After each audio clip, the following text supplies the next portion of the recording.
Hello, dummies. Just use hurricanes to make power. Build giant wind tunnels. Right where hurricanes always hit. When the storm hits, those tunnels suck in the wind like vacuums. Inside, turbines spin like they're on Red Bull. If we do it my way, one hurricane could power an entire city. Electric bills? Zero.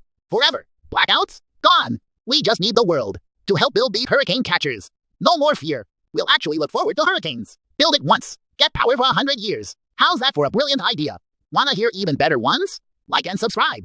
You know you want to.